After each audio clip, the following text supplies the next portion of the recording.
sustainability claims. We'll just give it a few more minutes. I know it can be quite early.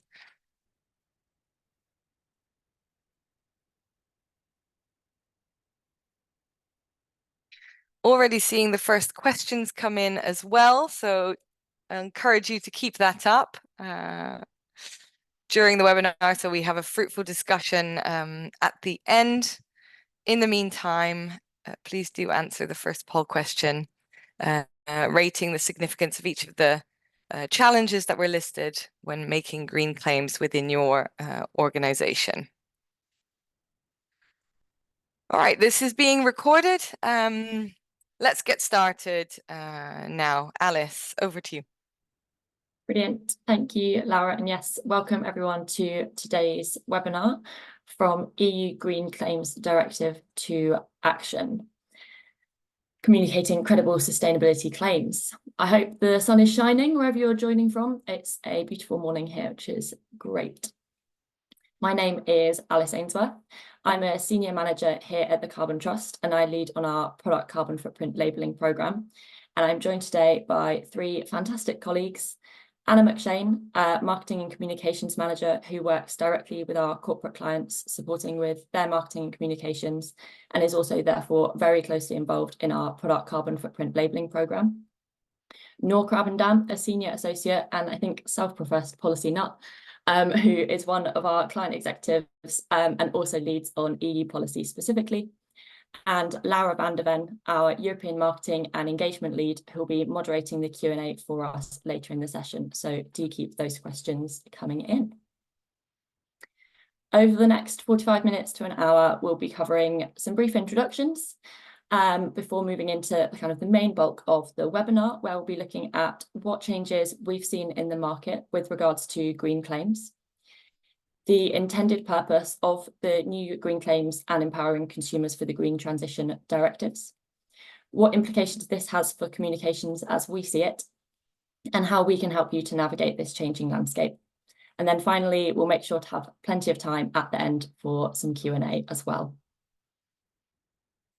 So for those of you who may not be familiar with the Carbon Trust, we are an international consultancy, and our mission is to accelerate the move to a decarbonised future. We've been climate pioneers for more than 20 years, and we partner with leading businesses, governments, and financial institutions to accelerate their route to net zero. So how do we do this? We support businesses across all stages of their net zero transition journey, and we classify this into the kind of 4 stages that you can see here on the slide. So we have our analysis, where we'll be working with you to understand kind of key drivers of carbon emissions, impacts and risks relating to your organisation and value chain. We work on strategy, helping to develop transition plans with respect to your own organisation, your supply chain, considering obviously your business model and how wider system change also may influence this. We work on transition itself, so we help companies with executing their strategy and achieving their goals and ambitions through ongoing implementation support, looking at how to tap into sustainable finance resources such as green and sustainability bonds and loans. And we also have lots of experience in developing collaboration and innovation programs at both industry and supply chain level to drive systematic change.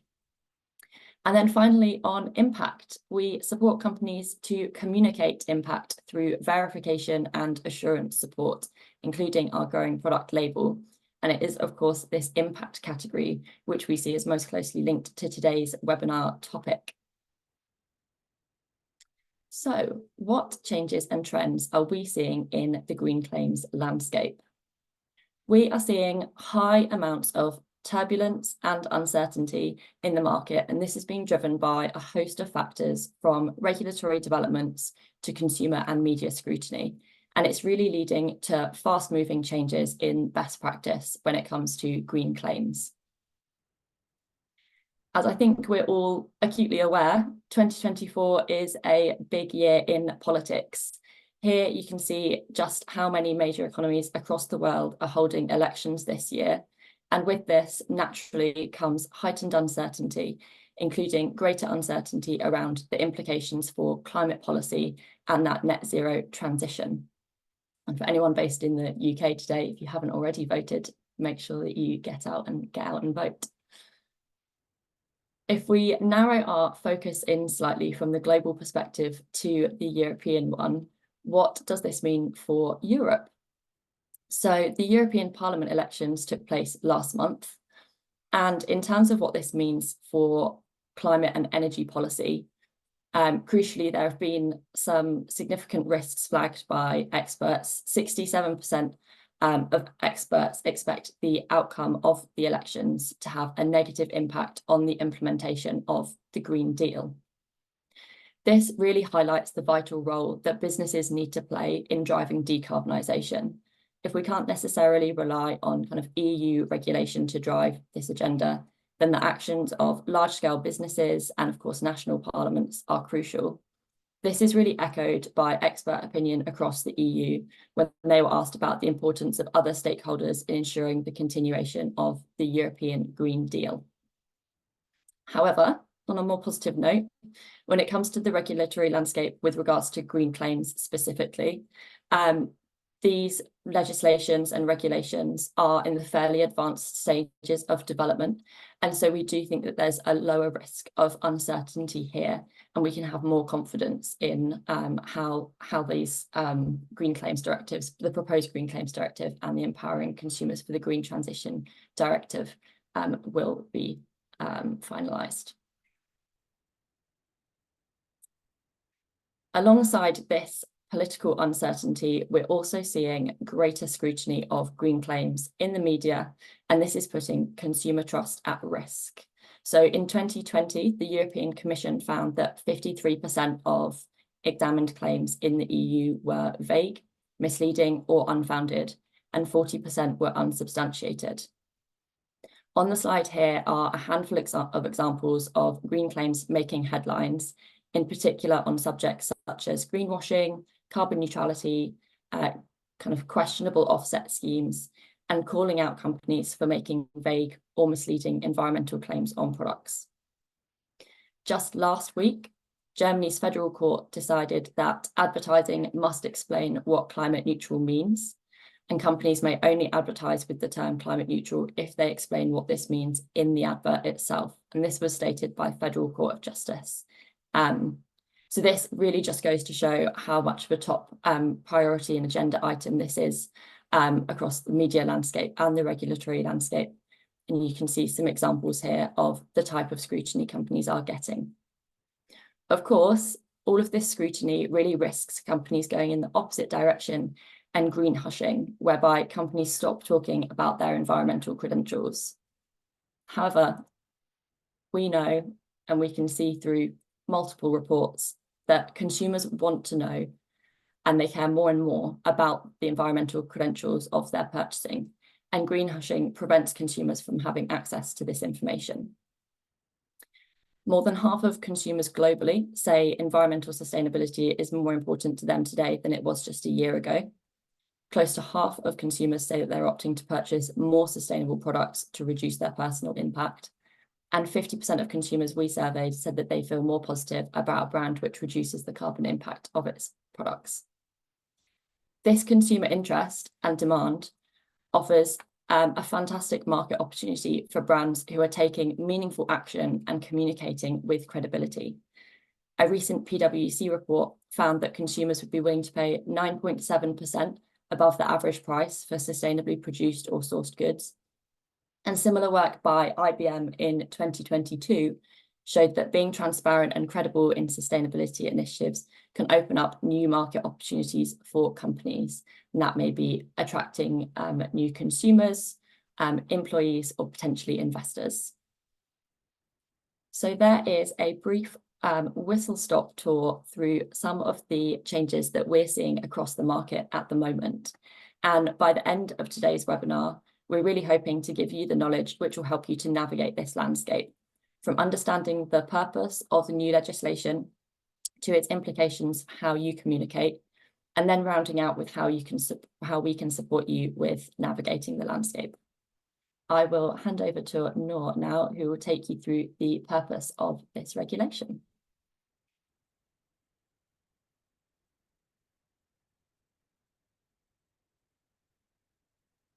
Perfect. Thank you, Alice. Hi, and also a warm welcome from me. As I said, as Alice introduced myself, I'm Noor Krabbedam and be focusing kind of on the specific directive itself. So the purpose of this section is really kind of highlighting where the directive sits into the wider EU Green Deal kind of objectives. It also always helpful to zoom out a little bit. So what is kind of in 20 and 30 years from now, the EU trying to achieve from a sustainability point of view? And then zooming in more specifically on how that relates to kind of specific claims you wish to make on a product as a business. So normally how these kind of directives come about, it isn't just legislators kind of all of a sudden thinking that this is necessary. It's really kind of driven by critical consumers, advertising standards, regulators and businesses kind of asking for a more streamlined, transparent and robust method to communicating kind of these results on your environmental practices. And it is the role of regulators to kind of build that consumer trust. And this is certainly what kind of the directive is aiming to do now. But as I said, it's always helpful to kind of zoom out a little bit. And this Green Claims Directive and other kind of pieces of legislation that should support kind of fair communication sits into this wider objective of the EU. Set out in 2019, this kind of landslide actually package of different pieces of directive and acts and guidelines should all be kind of supporting the overall three main goals of the EU Green Deal that you can see on the left. The three main goals are that there are no net emissions of greenhouse gases by 2050, economic growth be decoupled from the use of resources, and on top of that also of course have a social element to ensure that no places or people are left behind, which is called kind of a just transition. On the right, you can see all the different kind of topics, components, and elements that feed into these three wider goals.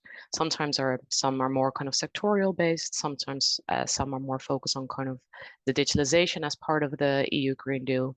Some are more kind of investment and finance related. And the sum of all these topics and the sum of all these pieces of legislation will hopefully contribute to kind of the wider goal of those three bullets on the left. In terms of kind of the specific Green Claims Directive and other kind of external communications around your sustainability efforts, that both sits under what we call transition to circular economy. So ensuring that the product that you produce and design is durable, repairable, fits into a sustainable economy, but also that it also sits under achieving climate neutrality. So the products that we make and what we communicate about it should overall support and not harm the overall goal that the EU has. So if we zoom in a little bit more specifically on what are the two kind of components that two pieces of legislative act that feed into this goal when it comes to specific regulating kind of the green claims. So here you can see a timeline of two directives, one that is already kind of adopted and one that is currently still undergoing kind of the process of adoption, which is the supporting of kind of empowering consumers for green transition. So that's really focusing on making products more sustainable, but of course that needs to be backed up by the right guidelines. And the piece that is in the title of this webinar, which is that directive on specific environmental green claims. And as I said, it all started in 2019. And 3 years later, there was a proposal that should boost kind of the more sustainable products, especially kind of around durability and repairability. In March last year, there was a specific new claim, a new directive that was enacted, which is called the Directive on Green Claims. Then in February this year, there was a political agreement on the common rules to promote the repair of goods and consumers. So again, that focuses on the sustainability aspect of a product. And March this year, that directive on kind of empowering consumer for a green transition was in force. So you can really see how these two pieces of legislation are really complementing each other. So one is around kind of design and the product and communicating what the level of sustainability is. Of course, there needs to be a clear description of what is considered sustainable. And then if you do wish to make an additional voluntary claim on your product, there needs to be clear guidelines on what is correct and what isn't correct, and not further contribute to greenwashing claims from consumers. So if we zoom into kind of the two different, as I said, two different of kind of directives. So what both kind of the aim of both is empowering consumers for the green transition. So ensuring that you can make the correct, the right decisions when it comes to purchasing decisions, but also that you don't receive any actually misinformation around sustainability. So as I said, there was already kind of an existing, already for many years, there was a directive around kind of unfair consumer practices and consumer rights. This has a broader scope than just sustainability or environmental bits, but as a new kind of amendment to the existing directives, they have proposed the empowering consumer for a green decision, a green transition. And this is really an amendment to ensure that there's a more kind of focus on these consumer practices on sustainability. The EU countries has required to transpose the directive into national law from the 27th of March 2026, and then the rules will apply from 27th of September in 2026. So this has already kind of fully been adopted and will be transposed into national law. On the right, you have the Green Claims Directive. This is specific around voluntary green claims. This will take precedence over the Unfair Consumer Practice and Consumer Rights Directive in case there's any conflict. So in this directive, you can really see on a most detailed level what you should and shouldn't communicate it if you're making any kind of voluntary green claims on your product. As Alice said, there was an election just a month ago, which enacted a new European Parliament. It requires, this directive required a second reading. So the new Parliament will do the second reading. What this means is that the new Parliament should adopt the directive in full or not. So it cannot make any kind of changes to the directive, but it needs to be kind of signed up. We expect that this will be in the kind of the next legislative cycle, which is already in the upcoming months. So we don't expect kind of massive delays. But yeah, there has been some changes, of course, in kind of the parliamentary direction and political direction. So we need to keep a close eye on it. But in terms of kind of the bits and pieces and the details of the directive, it should be adopted in full. So on the next slide, apologies, it's moving slow.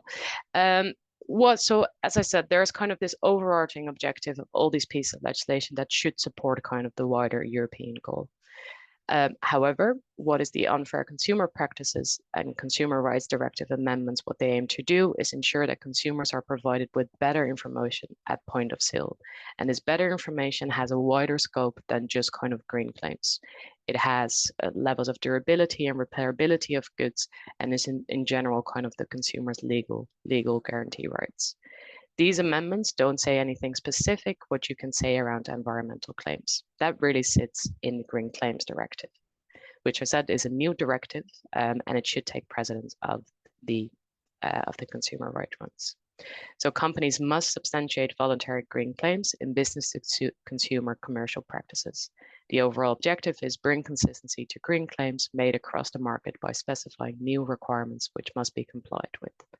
So as I said, what you can see in the directive are very specific claims of what is kind of the boundary of a product, cradle to grave. What kind of methodological kind of approaches should you be taking? What is kind of the requirements of that independent verification that is necessary? And Anna will kind of take you step by step on kind of the details, what this entails.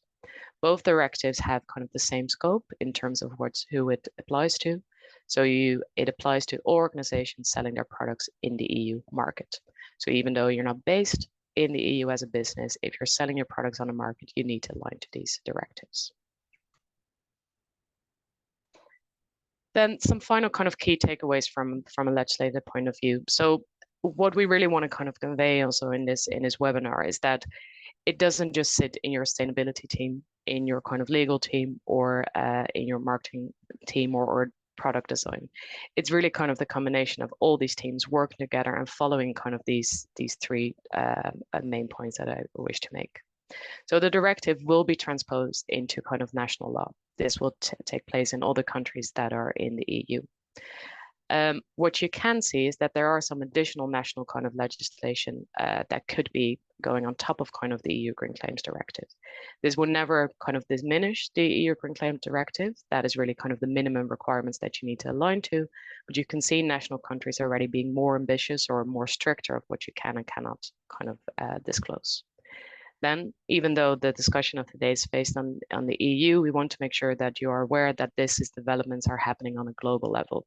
So everywhere we can see either following kind of directly coupling the EU Green Claims Directive or making it specific and kind of localizing what you can and cannot kind of disclose. So we can see in the United States, green guides being updated. In Singapore, for example, we can see green guides being updated. So make sure that you work with everyone in your company to ensure that you're on top of this. Please do note that we're not lawyers. That's also not what our role is of this webinar. We're experts in carbon footprinting and experts in Green Claims Directive and substantiating them, but do work kind of with your legal team to ensure that you are fully aligned. Then I will hand it over to Anna. Thanks, Noor. Hello, everyone. I'm just going to request control. Yeah. So we're now going to touch on some of the key clauses in the new directives and how they will impact your environmental communications. And we'll also look at some examples of best and worst practice comms. Just a quick caveat that this is not an exhaustive list. They're obviously quite large texts, and we have quite a limited amount of time this morning. So we've just pulled out some of what we think are the most pertinent examples and tried to kind of simplify and distill them. But we do recommend that you take a closer look at the full text and seek a legal review where appropriate. So the first clause that we wanted to highlight was that claims will need to include all aspects of the product. This means that you'll need to specify if a claim concerns the whole product or organization or just part of it, and also take a full cradle-to-grave life cycle perspective. And this is really aimed at painting the full picture of a product or organization's environmental impact, rather than just pulling out one area that might give potentially a false positive impression. So in terms of how this will impact comms, companies will need to avoid making claims that are only applicable to one aspect of the product. So you can see the example on the right, the claim that this product is 100% renewable energy backed. This wouldn't be acceptable in this instance because it only refers to one element of the product life cycle, and it's also not clear which part it's talking about. If you do want to communicate about one positive aspect of the product, you'll need to make sure that it's communicated alongside the full life cycle impacts. So now on the right, you can see that the claim specifies that it only refers to the energy used in the manufacturing process. And it also includes the pie chart, which is a full breakdown of the life cycle emissions to give that kind of broader context. And this really avoids overclaiming the overall impact of one environmental initiative, but it still allows you to communicate the efforts to reduce the carbon intensity in the manufacturing process. The next clause that we wanted to highlight was that generic environmental claims will be banned. This has been a discussion point for the last couple of years with the rise in the use of terms like environmentally friendly, eco-friendly, eco-green, etc. I'm sure we've all seen lots of these terms in the market. Under the new directives, these will be banned. In terms of what this means for communications, this is obviously quite a major change. So companies will have to move away from these terms because they don't provide enough clarity for consumers on the environmental benefits of a product or a service, and they can often lead to confusion and even sometimes overclaiming. Instead, companies will need to provide more clarity on the claim being made. So the example on the right, you can see it focuses on the reduction in the carbon footprint of the product. It also mentions the verification. It has well-defined language, and really importantly, always includes a link to more evidence to back up the claim. The next point to highlight is that not all sustainability labels will be acceptable. So only labels that are based on a certification scheme or established by public authorities will be acceptable. So companies won't be able to create their own sustainability label, such as the example on the right, even if it's based on real efforts. And this is really kind of trying to standardize the labels on the market. And it's really key to get third-party verification for the claims you want to make. All established label schemes should include third-party verification.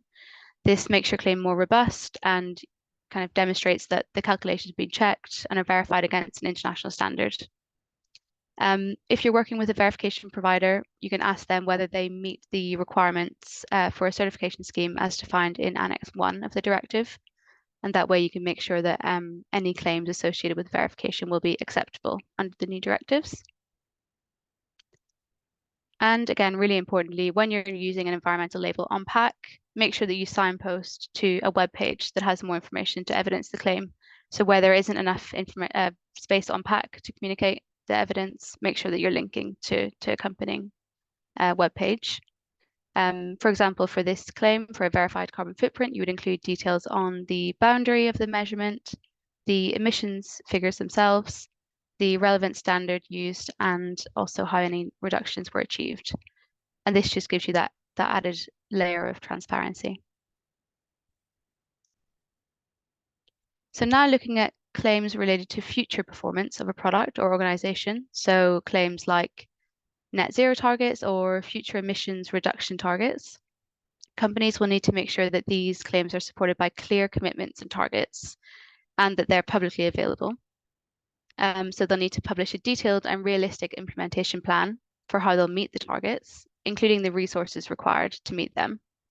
And they'll need to make sure that the claims are third-party verified and that these findings are made public as well. So avoid making future-facing claims without evidence and plans to back them up, such as the net zero claim on the right, and instead focus on clear, verified targets that are backed by realistic and detailed plans. For example, on the right, so the carbon footprint of this product is reducing in line with our net zero by 2040 target. And then you can also see there's information there on the third-party verification, as well as further information on science-based targets and the company's net zero transition plan. So you can see how that claim fits into their broader plans. Next, looking at comparative claims. So claims comparing the environmental aspects of two products, for example, or two sectors. Under the new directives, companies will need to clarify how the comparison has been made, the specific details of what the products are that are being compared, and also how they're keeping this information up to date. Really importantly, they'll have to make sure that the comparisons are objective. So not comparing apples with oranges, but ensuring that you're comparing products or services that serve the same function and use the same method of comparison and common assumptions. So if we look at the example on the right, our vegan chocolate is better for the planet than planting 10,000 trees. Obviously quite an exaggerated example, but this would not be acceptable under the new directives because it's not comparing like for like elements. And it's also a very broad statement, so it doesn't compare two specific things. And also it doesn't include detail on how the comparison was made. A more appropriate example here would be this one. So our vegan chocolate bar has a 33% lower carbon footprint than our dairy chocolate bar. So here you're comparing the carbon footprint, so a specific element of the product, of two specific products that serve the same function. And again, you're signposting to more information on the comparison method and the third-party verification. Another clause to highlight here is that claims shouldn't be based on requirements that are already imposed by law. So if we take the example of CFCs, which was, if you remember, the chemical that was used in aerosol products and was found to be damaging to the ozone layer. So it was banned globally in 2010 under the Montreal Protocol. A claim on pack that a product doesn't include CFCs, such as the example on the right, wouldn't be acceptable because it's already a requirement by law. So instead, you should focus on the direct action that you're taking beyond the minimum requirements. And it's just really important to make sure that you're staying up to date on regulatory developments like these. And finally, a topic that's been at the center of a lot of the debate around green claims recently, carbon neutrality, which under the new directives will be banned if the claim is based on offsetting. So companies will no longer be able to make a claim that a product, service, or organization has a neutral, reduced, or positive impact on the environment in terms of greenhouse gas emissions, if the claim is based on the purchase of offsets or carbon credits. So any claim along those lines will need to be based on the actual life cycle impact of the product or service. This also includes terms like climate neutral, carbon positive, climate positive, anything that implies neutralization or the cancelling out of carbon emissions. So a key point to make here is that companies should focus on their own decarbonisation efforts before making claims about offsetting. So talk about how you're reducing the carbon footprint of your own organisation and products as a priority. You can, of course, still talk about the projects that you're investing in and their positive impacts, but make sure that this is separate to any claims about reducing your carbon footprint to avoid that confusion. And finally, evidence is key. So make sure that you always have additional information and evidence to back up your claims, and make sure that that is easily accessible to your customers. So that was, yeah, a bit of a whistle-stop tour of some of the key clauses, but hopefully gives you a bit of a flavour of what to expect. But again, we'd encourage you to take a closer look at the directives and consider carefully how it will impact your communications. Just another comment from me to say that while it may seem like quite a restrictive environment for communications, there is still a lot of room for creativity, and companies should really be encouraged to continue talking about the positive work they're doing in sustainability. Alice mentioned the term greenwashing, which a lot of you may have heard of, which is where companies don't disclose their sustainability activity for fear of backlash. And this really risks hampering progress towards net zero. The directives aim to create a level playing field and should lead to clear guidance for companies on how to communicate their sustainability initiatives with clarity and confidence, and in a way that doesn't mislead consumers. So on that note, I will hand back to Alice to talk about how the Carbon Trust can help. Great, thank you, Anna. Yes, so before we wrap up today, I just thought we would touch on how the Carbon Trust can help with navigating the green claims space. The Carbon Trust has a proprietary product carbon footprint label, which can be used directly on pack or online to verify the work which you've undertaken to reduce the carbon impact of your products. We launched the world's first product carbon footprint label in 2007, and since then we've continually evolved and updated our label offering to ensure its leading position in the market. Our label is used in both B2B and B2C contexts, and in both situations its purpose is to inform sustainability choice. Firstly, to support informed consumer choice, as I said, in retail and online, and also for procurement professionals in a business context to support value chain decarbonisation.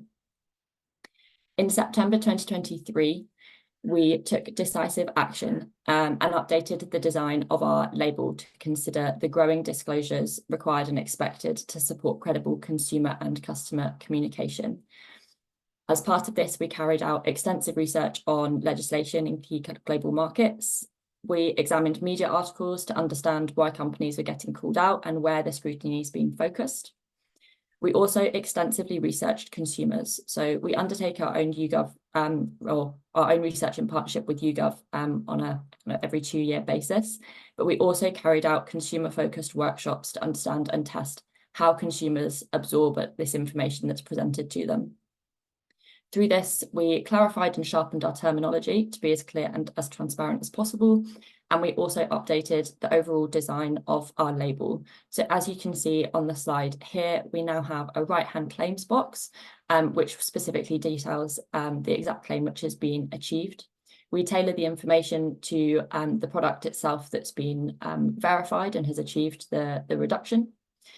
We reference timeframes so that it's clear that the claim is current. And we also reference international standards. Our research found that consumers have a higher level of trust when an international standard is cited and has been aligned with, even if they don't necessarily know the contents of the international standards themselves. They just appreciate having that kind of additional mark of kind of rigor and robustness there. We've also added websites. So as Anna showed in some of the best practice examples on previous slides, providing further information around the claim that's been achieved via a linked website is very much aligned with best practice. And so we now include web links for that within our label design. We didn't only update the design of our label, but we also made updates to the portfolio of claims which companies can attain. We've delivered what we believe to be the best in class globally for responsible and transparent communication when it comes to carbon-related claims, backed up by the rigour of the Carbon Trust brand. So the portfolio of claims is based on 3 themes. We've got comparative claims where products which are innovative and disruptive can gain recognition for their environmental benefits. We also support reduction-based claims. This is something that we've always offered, but now we've introduced the option for higher levels of ambition, for example, our reduction net zero aligned claim. And finally, we have a bespoke B2B claim, which supports value chain decarbonisation through the verification of carbon footprints and bringing transparency into those purchasing decisions. Our label is entirely international and used by all sectors as a mark of meaningful and ambitious climate action. And here on the slide is just a selection of the brands and companies we've worked with on product labelling. We've also obtained listing of our label on a number of online sales platforms to support consumers with accessing clear sustainability information at the point of purchase. And you can see a few examples on the slide here. So Amazon Climate Pledge Friendly, we've been involved with since its inception. And most recently, we've launched our label on Provenance's platform as well. One of the reasons clients choose us and continue to work with us for product labelling is the trust that they have in us to deliver high quality, rigorous assessments of their sustainability work. So we undertook a programme of work with Dyson for their Airblade and helped them to measure and assess the total carbon footprint of their hand dryers and compare that to alternative hand drying measures such as the use of paper towels. And when compared to paper towels, they were found to have a significantly lower carbon impact, as you can see in the label on the left-hand side there. By working with Dyson, they provided us with very, very kind testimony to the fact that as a third-party independent expert, they really value working with us to help them navigate this complex landscape and help them to differentiate their products to confidently communicate to consumers. So to briefly summarise on the points that we've touched in before we move to the Q&A, fundamentally, don't be scared off when it comes to making green claims. There is huge demand for sustainable products and a real business opportunity for those with robust claims.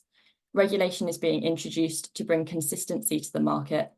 It's being designed to support you, not to stifle you from making green claims. Consumers are really showing a clear preference for sustainability and want to have those options available for them, further highlighting kind of the importance of continuing to communicate your green and environmental performance openly. We recognise that the market is developing rapidly, and so it's really important to ensure that you're working cross-company with your marketing, legal, sustainability and product teams when you're making green claims to ensure that you stay aligned with best practice and that you're kind of considering all actors when you're making these claims. And finally, ensure that the claims you're making are substantiated. Engage with experts and get the work that you've done verified by an independent third party. Thanks very much. And I will now hand over to Laura, who's going to be moderating the questions you've shared in the chat throughout the session. Yes, great. Lots of questions coming in. I think an appropriate question to kick off, maybe for Noor, a question about how do I get started? There's lots of regulations out there. How do I start on my communications journey, and who else do I need to involve from my organization? Sure, thanks everyone for all the questions. And I've also seen kind of a lot of questions around, of course, the timeline, which is always a good moment to start is actually looking, when will this kind of impact me? And again, that is not the kind of sole responsibility of one person. It's really kind of a team effort. So our kind of recommendation on this is because green claims is something that it affects kind of almost the product design and of course how you kind of already from the very beginning of a product, who is actually involved in this. And then you kind of add that layer of, okay, we have actually achieved quite some environmental gains on this. We have maybe reduced, for example, and that is something in terms from a quantify point of view, you bring in your sustainability people kind of to actually quantify what you have actually potentially been reducing or other kind of effort. But then you wish to communicate that externally. So work together with your kind of communication teams Where do we want to communicate? How do we want to communicate? Is it on pack? Is it on our website? Who do we kind of wish to reach with this environmental claim? But then you want to avoid any greenwashing claims. You want to avoid any penalty fees, which will come to you as part of this directive and what countries will introduce. Make sure to involve kind of the your kind of people within the company responsible for ensuring kind of compliance and legislation. So how to get started? Again, it's not just one person or one team on top of this, but my advice is if you currently have a claim, that is where kind of the urgency sits. So if you're currently already communicating a claim, make sure that that is aligned. And then for any kind of new claims, you have a little bit of time to create this fresh start, but don't let this directive kind of, as Alice said, stifle you. Really have a look at, okay, we actually achieved quite a bit over the last couple of years. We want to communicate this externally, but you need to potentially bring in more people than you previously done when it comes around external communication.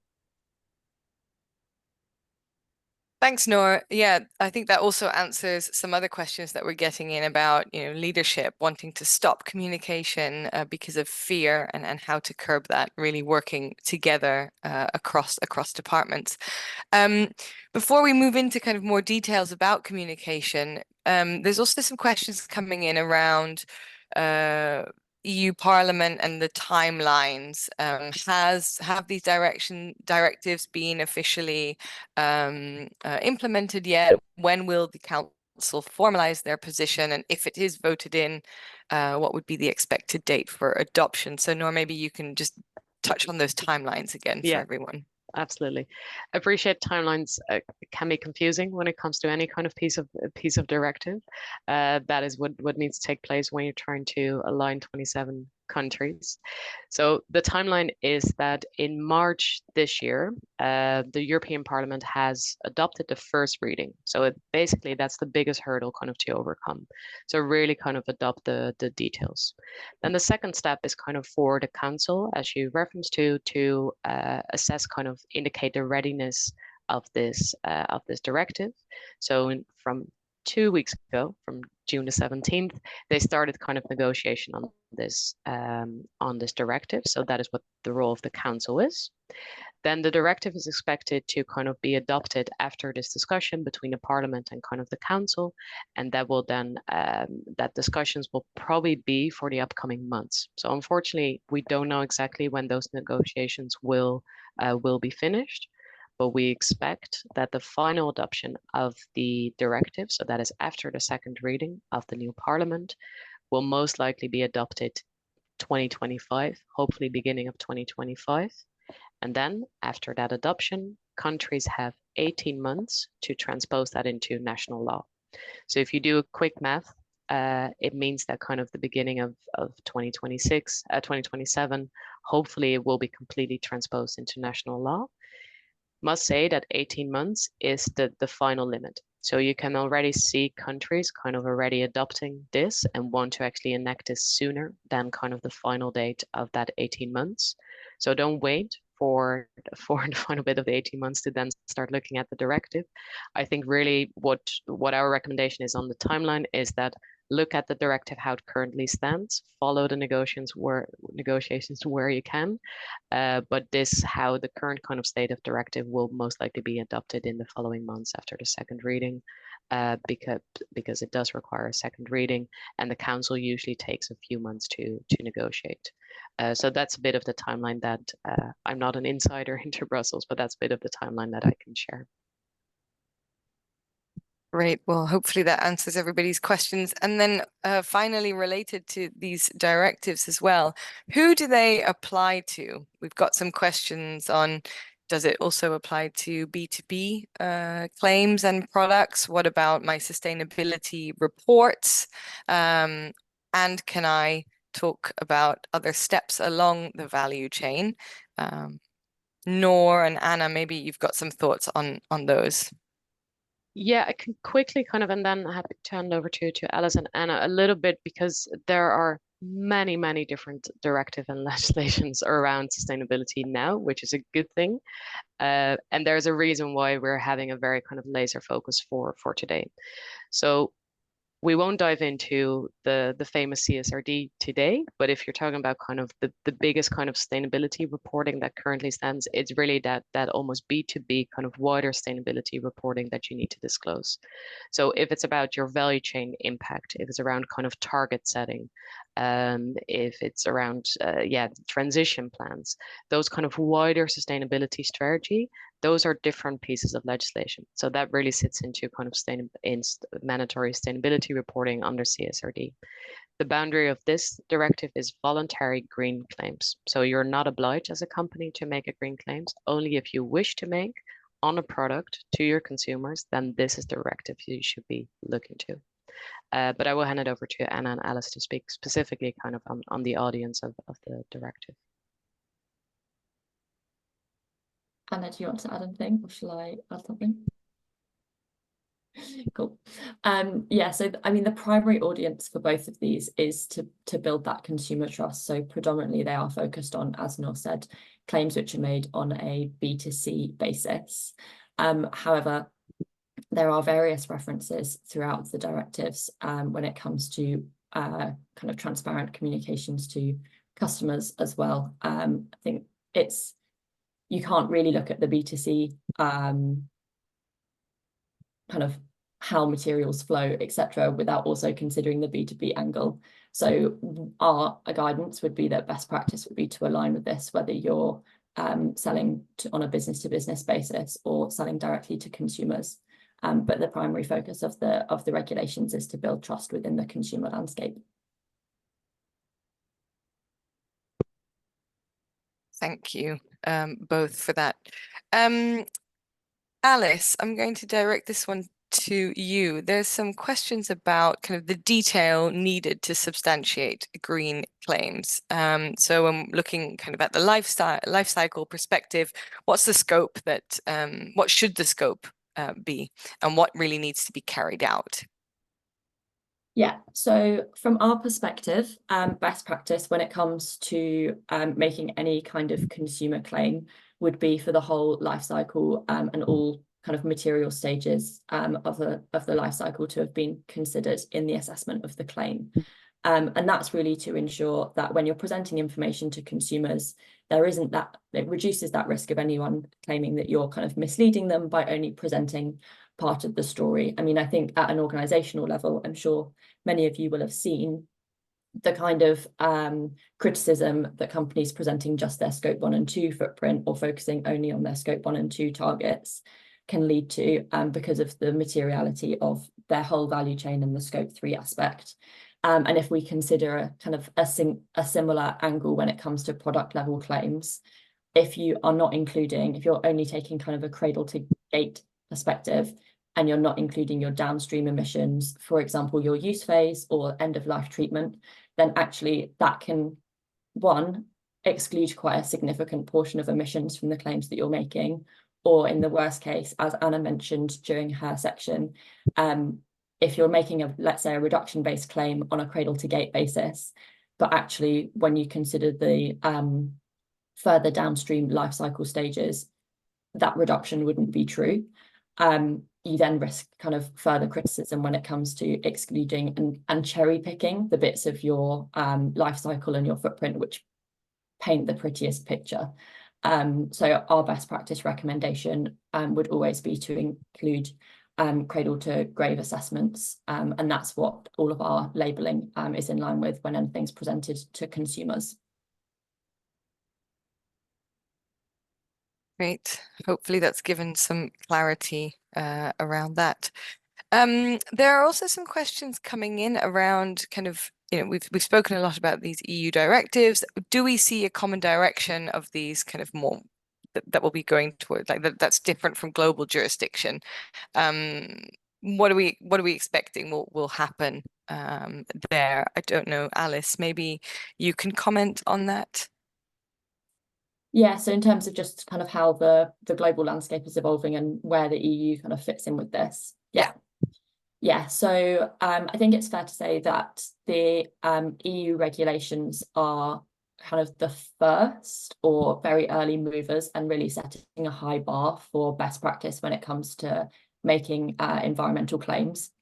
but we're seeing other key markets globally also kind of introducing similar requirements. So Noor mentioned previously that in the US, the FTC are undertaking a process to update their green guides, which sets the requirements and expectations again when making kind of green claims. And we would expect that to follow a similar kind of trajectory as the EU regulatory developments have done so. We're seeing similar conversations happening within the UK and other kind of major markets across the globe. So Europe is leading, I would say, but everyone else is kind of following closely. Good. Yeah, if you want more insights into how this works kind of regionally or nationally, we're happy to answer some of those questions kind of separately. Do get in touch with us about that. There are also some questions quite specific around, what type of communication can and can't we make. We do have some insights around that on our website, so happy to circulate the link later as well. An interesting question here in terms of the comparison claims to make and whether it is still allowed to compare vegan chocolate bars to generic cow's milk chocolate bars, even if they are not in your own portfolio. Alice, Anna, maybe this is something you can take. Yeah, I'm happy to start, and then Anna, if you want to jump in with anything, please do. So the main thing, as Anna said previously, is ensuring that when you're making a comparison, the method for comparison is consistent and the assumptions that have gone into the calculations are consistent, and that the comparator is a relevant comparator. So in our opinion, comparing a vegan milk or a kind of alternative milk to a dairy milk would be an acceptable thing to do. But what we would want to ensure that you've done is kind of adequate benchmarking, and that you've not just maybe compared to one dairy milk that's on the market, but actually you've assessed the carbon impacts of maybe the 9 major dairy milk providers on the market, and assess that to your footprint, and the footprint of your product is still significantly lower than all of those. So if we were to see that actually in some cases it isn't lower than what else is available on the market, then we wouldn't consider that kind of an acceptable comparison to make, because it's from a consumer perspective, if you're presenting that information as a vegan one is lower than all of the other dairy alternatives on the market, but when you drill into that, that's not true, then that can be a bit of an issue. Anna, would you have anything you'd like to add?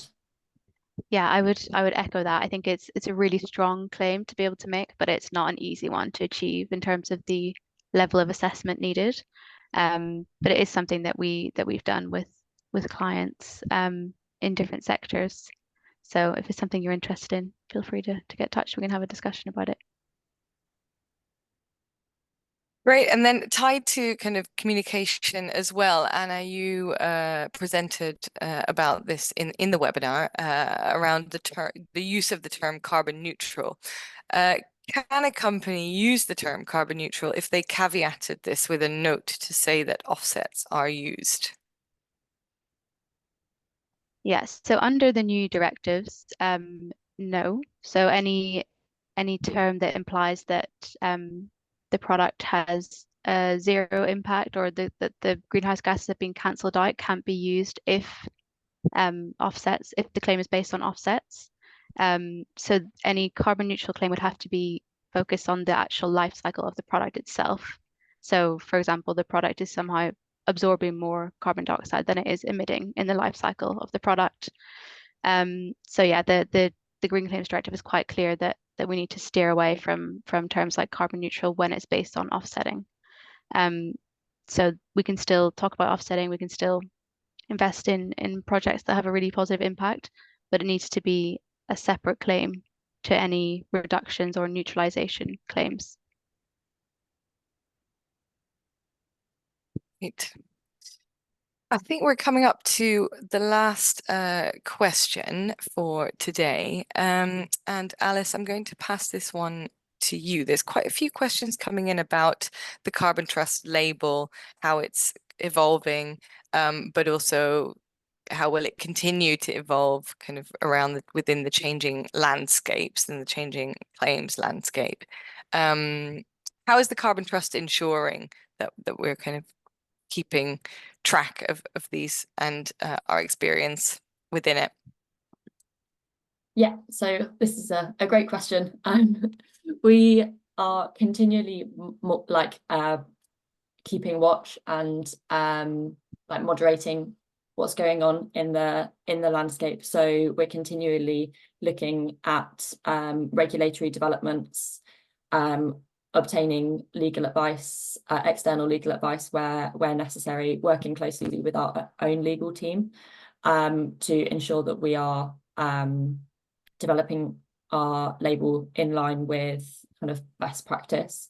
We really recognise the significance and the importance of regulation in bringing kind of further credibility to green claims. So yeah, we really value it. We recognise the key role that regulation is going to play, and we continually monitor developments. We have noted, and I've seen a couple of questions in the chat actually pertaining to this, the requirements for labels to be kind of accredited or recognised certification schemes under the new directives. So that's a large piece of work which we're undertaking at the moment to ensure that by 2026 we're in a position to be well aligned with those expectations as well. So yeah, we invest heavily in terms of time and resources to help make sure we're staying abreast of developments. Well, thank you. Thanks. Well, thanks everyone for all of your questions. I'm afraid kind of this is all we have time for today. I do want to just give Alice, Noor, Anna, like one last minute if you want to add anything as we round up. And in the meantime, you will have just seen a feedback poll come on. We'd like to ask you to rate the webinar session overall, so we can kind of continue to improve the content of our webinars and ensure that they meet your needs. So Alice, Noor, Anna, do you have anything final to add for our audience before we move on? Yeah, just a quick note from me that I kind of to echo what I already said. The directives aren't aimed at stopping companies communicating their sustainability initiatives, even though it does feel a little bit restrictive at times, but they really should create that level playing field and help companies communicate in a really clear way. And I would say as well, as a marketer, I think it's still possible to create really exciting comms while meeting regulatory requirements. So we shouldn't be put off by it. And yeah, consumers are increasingly conscious of green claims. And I think being upfront and transparent about your sustainability efforts should help to build that trust with your customers. I mean, I would entirely agree with everything that Anna has just said. So she summed it up so nicely, I won't add anything more. But thank you everyone for joining. Thanks everyone for joining and giving us feedback. We'll be following up with you over email as well. If, however, one of your questions wasn't answered or you'd really like to talk to one of our experts, do feel free to reach out. I've put our email addresses in the chat, and otherwise have a great day. Thank you. Thanks, everyone. Thanks, everyone.